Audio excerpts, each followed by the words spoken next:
Did you ever think that you would live to see the day when American citizens would be threatened with deportation to prisons in other countries because they carried a sign at a protest? Trump says that the people, like me, all of us, at the hands-off protests, including a lot of former MAGA supporters, that we are all subject to deportation. And he's looking into it because he says it's Antifa. He said they've got signs. They're walking around. Some of them are chanting. Surely that's Antifa stuff. They can be deported, right? And it's like, no, that's called freedom of speech, kind of like an amendment thing, Mr. Chumster Fire. But he's gotten away with so many other things that who knows? Who knows? Pardon my attire or lack of. I have a beautiful sunny day, one of the few that have happened so far. And so I had to catch a little of the rays of sun before they disappear from my porch, which is probably about now, which is why I'm coming on about now. Because sunshine and vitamin D matters to me. That rhymed. That should be a commercial. I'm just in shock that the Supreme Court can't even rein in the monster that they created, that they were created by.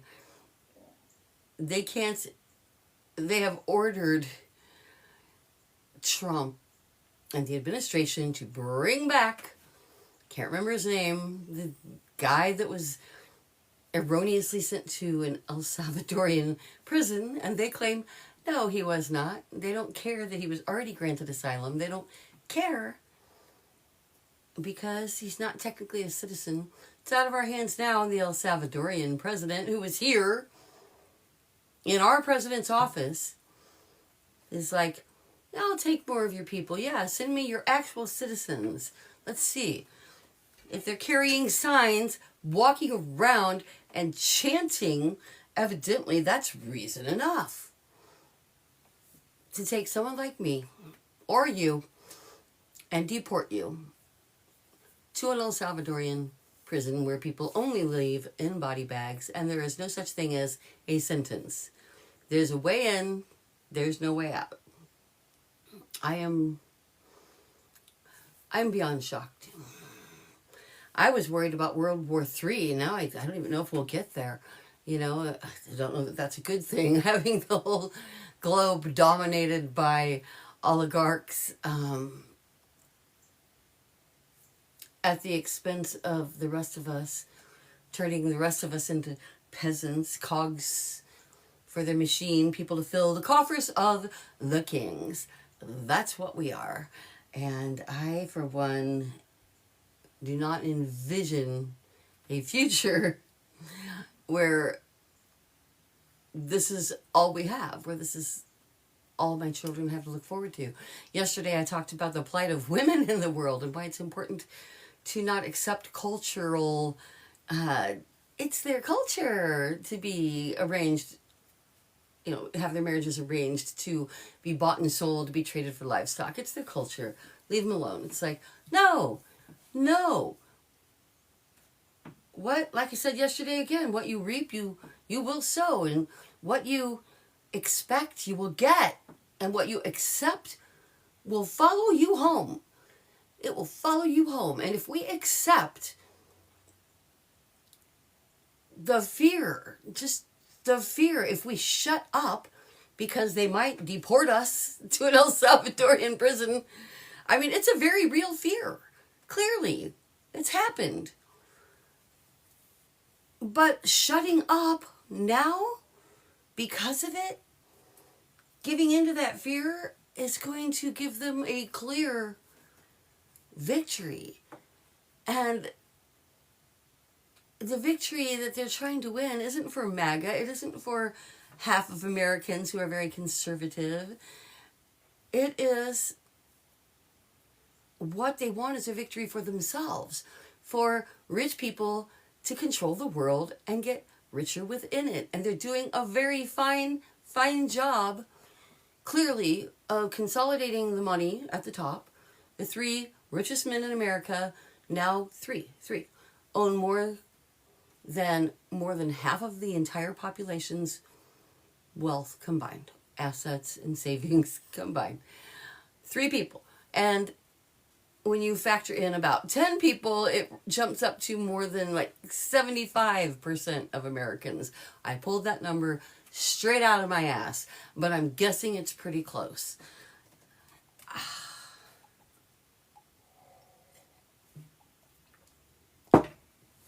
So what do we do? Obviously, I'm still living my best life. Just came in from the sunshine. Got my swimming suit.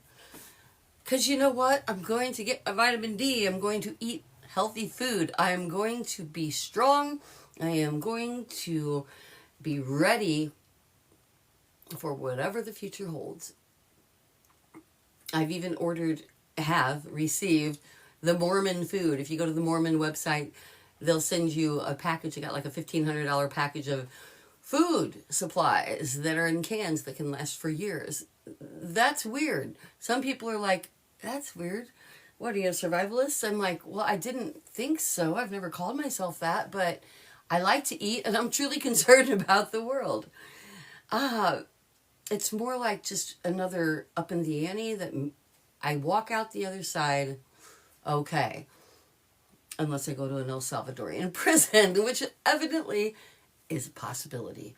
So I suggest that you, like me, get out there. Talk. I'm live at lunch. I'm not special, clearly. I'm just willing. You've got a phone. You've got a live button. Just point it at yourself or the squirrels. I do the squirrels in the morning off my front porch. Because I also am a crazy squirrel lady. I've got like 8 squirrels, several of whom are practically hand feeding from me at this point. You know what? I like my squirrels. I love my world. I love my country. And I'm very, very saddened, disheartened, shocked, dismayed, and frightened by its direction right now. I'm sure I could throw some more adjectives in there. But I'm not going to give it up. I'm not going to give it up. I'm not going to cave in to fascism. I'm not going to cave into oligarchical rule. The president can't even be reined in by his own Supreme Court, who said, bring that man home, bring that father home that you erroneously deported. And they're like, no. We will fly the El Salvadorian president here, though, and get a little photo op, because that's super fun for him. I'm like, what the living hell? MAGA women think he's cute. That's like what they got out of the El Salvadorian president getting here. Look online. Oh, he's so cute. He's so handsome. Can you believe that? That's what they're saying.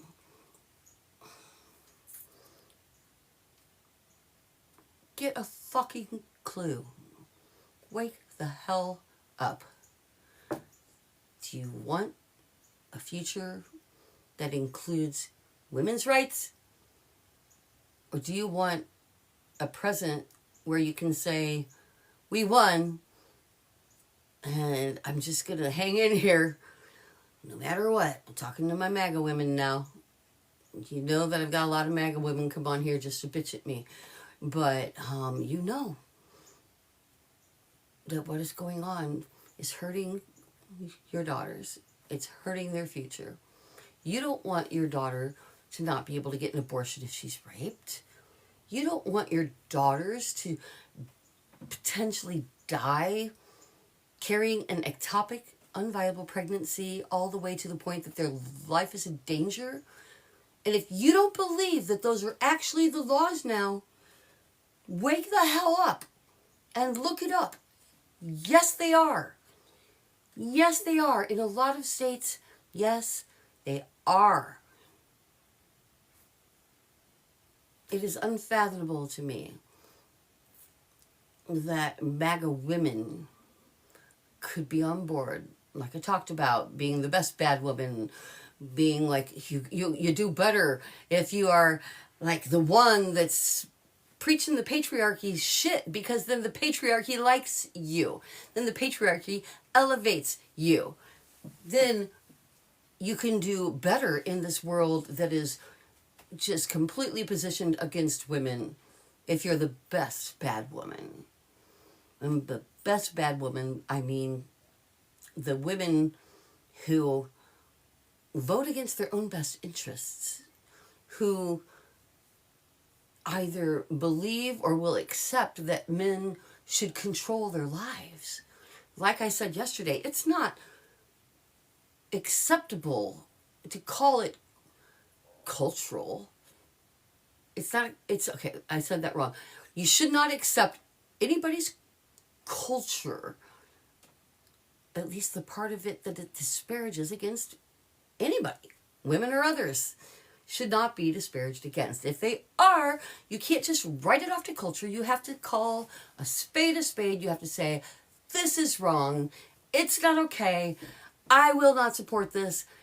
I will stand with women. I will stand for women's rights. I will stand for women's right to not lose their life trying to bear a child when things go wrong. I will not allow men to make laws and decisions without science behind it. Their legal system being based on religious beliefs instead of science is the most frightening thing right now. It is the most frightening thing. I can't believe how many people come on here and say, you look like a crazy woman. It's like, I am frightened. If you don't feel somewhat crazy right now, then you're part of the problem. Right now is a critical moment in history. It's not just another day. I have funny teeth. I'm 60 years old.